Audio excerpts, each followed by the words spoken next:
Video like जरूर कर लीजिए और ऐसे वीडियो लगातार फ्री में पाने के लिए चैनल को तुरंत सब्सक्राइब कर लीजिए और बेल आइकन को जरूर टैप कर लीजिए ताकि आगे भी सारे वीडियो आपको मिलते रहे। यूट्यूब में फॉलो करते हैं तो प्लीज ये वाला फ्री टेलीग्राम चैनल जरूर ज्वाइन कर लीजिएगा। सारे नोटिफिकेशन सारे अपडेट यहीं पे आते हैं, ध्यान रखिएगा। सारे क्वेश्चन अटेम्प्ट करिए और स्कोर अपना तुरंत कमेंट करके बताइए कितने सही हो रहे हैं कितने गलत हो रहे हैं, जल्दी से कमेंट करके बताइए। मैं वैभव और आप लोग देख रहे हैं UPPSC best online coaching YouTube channel. दोस्तों, इंडियन हिस्ट्री के जो क्वेश्चंस हम लोग कवर अप कर रहे हैं और इस पूरी श्रृंखला में तकरीबन 3000 से ज़्यादा क्वेश्चंस को हम लोग कवर अप करेंगे।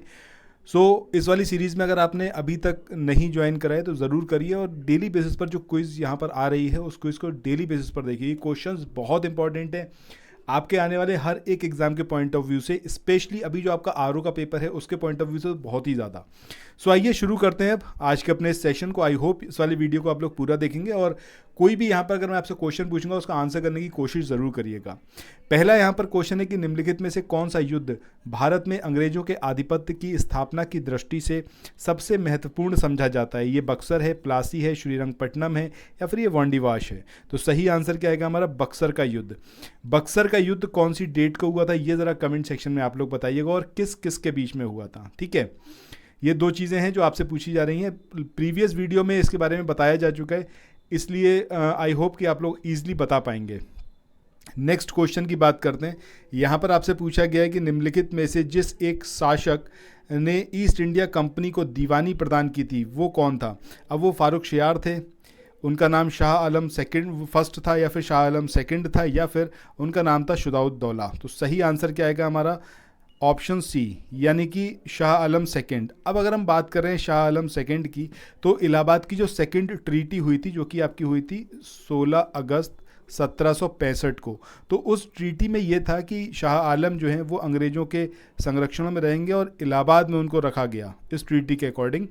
और इलाहाबाद और कड़ा का जो क्षेत्र था वो नवाब ने छोड़ दिया था और वो जो क्षेत्र थे वो किसको मिले? शाह आलम को मिले। इसके अलावा 12 अगस्त 1765 के अपने फरमान के द्वारा मुग़ल बादशाह शाह आलम सेकंड ने कंपनी को बंगाल, बिहार और उड़ीसा की दीवानी को स्थायी रूप से प्रदान किया था। ठीक है, तो ये सारी चीज़ है इस क्वेश्चन के बारे में। बाकी अब मूव ऑन करते हैं नेक्स्ट क्वेश्चन पे। अगले क्वेश्चन की बात करें, यहाँ पर पूछा गया है 1765 ईस्वी में ईस्ट इंडिया कंपनी को बंगाल की दीवानी ये किसने प्रदान की थी? अब ये बंगाल के नवाब थे, मुग़ल सम्राट थे, इंग्लैंड के शासक ने या फिर अफगान के राजा ने? तो अभी हमने इसका आंसर देखा है। आंसर क्या होगा हमारा? ऑप्शन बी मुग़ल सम्राट। और मुग़ल सम्राट कौन थे आपके? शाह आलम सेकंड। इसके बाद अगले क्वेश्चन की बात करते हैं। इस क्वेश्चन में यहाँ पर पूछा गया है कि किस गवर्नर के कार्यकाल में ईस्ट इंडिया कंपनी को शहंशाह शाह आलम द्वारा बंगाल, बिहार और उड़ीसा में दीवानी अधिकार दिए गए थे? अब ये लॉर्ड क्लाइव का टाइम पीरियड था या फिर ये था आपका लॉर्ड कॉर्नवालिस का, लॉर्ड विलेजली या फिर Lord William Bentinck? I hope आप सबको एकदम क्लियर है कि भाई लॉर्ड क्लाइव इनके टाइम पीरियड में ये सब कुछ हुआ था। मूव ऑन करते हैं नेक्स्ट क्वेश्चन पे। इस क्वेश्चन में यहाँ पर पूछा गया है कि इलाहाबाद की संधि के बाद रॉबर्ट क्लाइव ने मुर्शिदाबाद के उपदीवान जो था वो किसको बनाया था उपदीवान? अब ये मोहम्मद रज़ा खान को बनाया था, शिताब राय को, राय दुर्लभ को या फिर सैयद गुलाम हुसैन को?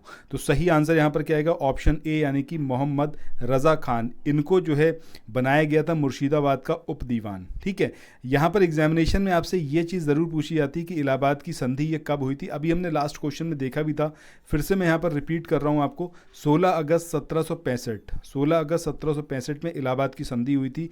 ये दूसरी संधि थी, इसको ज़रूर याद रखिएगा। ठीक है, चलिए नेक्स्ट क्वेश्चन पे मूव ऑन करते हैं। इसके बाद अगला क्वेश्चन है, इसमें पूछा गया है कि वांडीवाश का जो युद्ध हुआ था 1760 में, इसमें ये किन किन के बीच में हराया था, मतलब हुआ था, फिर किसने किसको हराया था? तो फ्रेंच ने ब्रिटिश को हराया, ब्रिटिश ने डच को, ब्रिटिश ने फ्रेंच को या फिर डच ने ब्रिटिश को? तो अगर हम बात कर रहे हैं यहाँ पर वांडीवाश के युद्ध की तो पहली चीज़ यहाँ पर कंप्लीट यहाँ पर इन्फॉर्मेशन होनी चाहिए। जनवरी 1760 में ये युद्ध हुआ था अंग्रेज़ों और फ्रांसीसियों के बीच में। अब इसमें क्या था कि अंग्रेज़ों की जो सेना थी उसका नेतृत्व किसने करा था, ये एग्जामिनेशन में पूछा गया है। तो आयरकूट, सर आयरकूट ने ब्रिटिश की तरफ से लीड करा था। और फ्रांसीसी सेना का नेतृत्व किसने करा था? ये थे आपके काउंट डी लाली, इन्होंने किया था। ठीक है, तो इस युद्ध में क्या हुआ था? फ्रांसीसी जो थे वो पराजित हुए थे, यानी कि ब्रिटिश ने फ्रेंच को हराया था। ऑप्शन सी यहाँ पर हमारा सही होगा। इसके बाद अगले क्वेश्चन की बात करें, यहाँ पर पूछा गया है कि निम्न में से किसने भारत में अंग्रेजों का सर्वाधिक विरोध किया।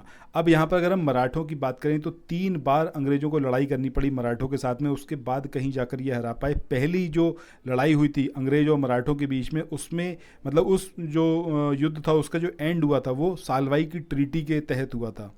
उसके बाद फाइनली लॉर्ड हेस्टिंग्स 1818 में जो आखिरी मतलब उसके बाद जो था मराठा शक्ति को पूरी तरीके से कुचल दिया गया था और ब्रिटिश सेना जो थी वो उसमें विजयी रही थी। तो यहाँ पर हमारा आंसर क्या आएगा? Option A. अच्छा, कमेंट सेक्शन में ये बताइएगा कि जो मराठा और अंग्रेज़ों के बीच में जो वॉर हुए थे, ठीक है, ये वॉर कौन कौन से ईयर में हुए थे और उस टाइम पर कौन कौन से ब्रिटिश गवर्नर या फिर उस समय वॉइसराय जो थे वो कौन कौन थे? वॉइसराय थे, गवर्नर जनरल थे, कौन थे? ये ज़रा कमेंट सेक्शन में बताइएगा, उनके नाम भी यहाँ पर बताइएगा, ठीक है। चलिए नेक्स्ट क्वेश्चन पे मूव ऑन करते हैं। अगले क्वेश्चन की बात करें, यहाँ पर पूछा गया है रणजीत सिंह के राज्य में सम्मिलित था दिल्ली, काबुल, मकरान या फिर श्रीनगर। तो सही आंसर क्या आएगा? ऑप्शन डी यानी कि श्रीनगर। अब यहाँ पर अगर हम बात करें 1818 की, तो 1818 में मुल्तान को इन्होंने अपने कब्ज़े में लिया था।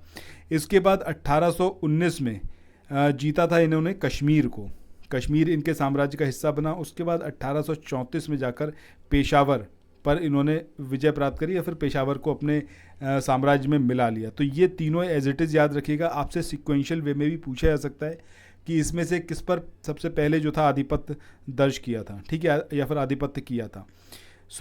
इसके बाद अब चलते हैं नेक्स्ट क्वेश्चन की ओर। अगला क्वेश्चन यहाँ पर है कि रणजीत सिंह किस मिसल से संबंधित थे? ये सूकर चकिया था, संधावालिया था, अहलूवालिया था या फिर ये रामकड़िया था? तो सही आंसर क्या आएगा हमारा? Option A. अब रणजीत सिंह के जो फादर थे इनका नाम क्या था? महासिंह, और ये जो थे आपके सूकर चकिया मिसल के थे। और रणजीत सिंह का जो बर्थ हुआ है ये आपका 13 नवंबर 1780 में हुआ है, ठीक है। ये दोनों पॉइंट याद रखिएगा। और इसके बाद अब चलते हैं नेक्स्ट क्वेश्चन की ओर। अगला क्वेश्चन यहाँ पर है कि महाराजा रणजीत सिंह के राज्य की कैपिटल या फिर राजधानी कौन सी थी? ये अमृतसर थी, पटियाला थी, लाहौर थी या फिर कपूरथला? तो सही आंसर क्या आएगा यहाँ पर? लाहौर, ठीक है। लाहौर में इन्होंने मतलब लाहौर को अपनी कैपिटल बनाया था 1799 में। इसके बाद मूव ऑन करते हैं नेक्स्ट क्वेश्चन पे। अगला क्वेश्चन यहाँ पर है, इसमें आपसे पूछा गया है कि निम्नलिखित में से किसने कहा था कि ईश्वर की इच्छा थी कि मैं सब धर्मों को एक निगाह से देखूं, इसलिए उसने दूसरी आंख की रोशनी ले ली। अब ये महाराजा रणजीत सिंह ने कहा, शेर सिंह ने कहा, दिलीप सिंह ने, या फिर उपर्युक्त में से कोई नहीं? तो सही आंसर क्या आएगा? ऑप्शन ए, यानी कि महाराजा रणजीत सिंह ने इस बात को बोला था। इसके बाद अगले क्वेश्चन की बात करें, यहाँ पर पूछा गया है कि सिख राज्य का अंतिम राजा ये कौन था? खड़क सिंह थे, शेर सिंह थे, नवनिहाल सिंह थे या फिर ये दिलीप सिंह थे? तो सही आंसर क्या आएगा? ऑप्शन डी, यानी कि दिलीप सिंह। इनका जो टाइम ड्यूरेशन रहा है या फिर किस साल से किस साल तक ये शासन में रहे, तो 1843 से लेके 1849 तक ये शासन में रहे थे। इसके बाद मूव ऑन करते हैं अगले क्वेश्चन पे।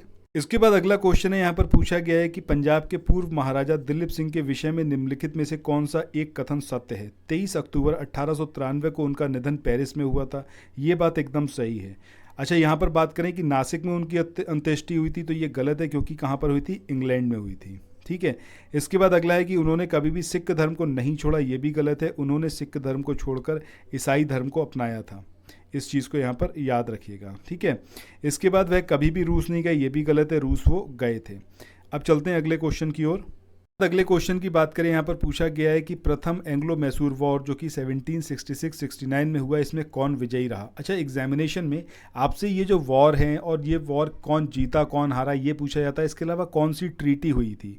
तो सबसे पहले यहाँ पर हम देख लेते हैं कि फर्स्ट एंग्लो मैसूर वॉर में कौन सी ट्रीटी हुई जिसके साथ इसका एंड हुआ। तो अप्रैल 1769 में मद्रास की ट्रीटी के साथ में ये एंड हुआ। अच्छा, इस वाले युद्ध में स्टार्टिंग में क्या था कि अंग्रेज, मराठा और हैदराबाद का निज़ाम ये तीनों एक साथ थे और इधर सिर्फ अकेले कौन लड़ रहे थे? हैदर अली। हैदर अली ने अपना थोड़ा पॉलिटिकल माइंड लगाया और फाइनली मराठों को इस त्रिगुट से अलग कर लिया, थोड़ा पैसा वैसा देकर। बाद में इन्होंने हैदराबाद के निज़ाम को भी प्रलोभन देकर अपनी तरफ मिला लिया। वो बात अलग है कि बाद में एक बार फिर हैदराबाद का निज़ाम जो था वो अंग्रेज़ों की तरफ चला गया था, लेकिन तब मतलब मराठा फिर दोबारा वापस नहीं गए थे अंग्रेज़ों की तरफ और फाइनली हैदर अली ने अंग्रेज़ों को बुरी तरीके से हराया था। और ये जो युद्ध था इसका एंड हुआ था आपका मद्रास की ट्रीटी के साथ में, जो कि अप्रैल 1769 में हुई थी। इसके बाद अगले क्वेश्चन की बात करें, यहाँ पर पूछा गया है कि निम्नलिखित भारतीय शासकों में से कौन था जिसने विदेशों में आधुनिक पद्धति से दूतावास स्थापित किए थे। ये हैदर अली थे, मीर कासिम थे, शाह आलम सेकंड या फिर टीपू सुल्तान। तो सही आंसर क्या आएगा हमारा ऑप्शन डी यानी कि टीपू सुल्तान। इन्होंने विदेशों में दूतावास स्थापित किए थे। सो इसके साथ ही आज के इस वाले सेशन को यहाँ पर एंड करते हैं, फिर मिलते हैं नेक्स्ट वीडियो में। आई होप ये वाले वीडियोस आपको काफ़ी हेल्पफुल रहे होंगे और आपको काफ़ी इससे बेनिफिट मिल रहा होगा। अगर ऐसा है तो लाइक का बटन प्रेस करना मत भूलिएगा और इस वाले वीडियो को शेयर ज़रूर करिएगा। सो फिर मिलते हैं नेक्स्ट वीडियो में। Till then thank you so much, have a nice day, bye bye.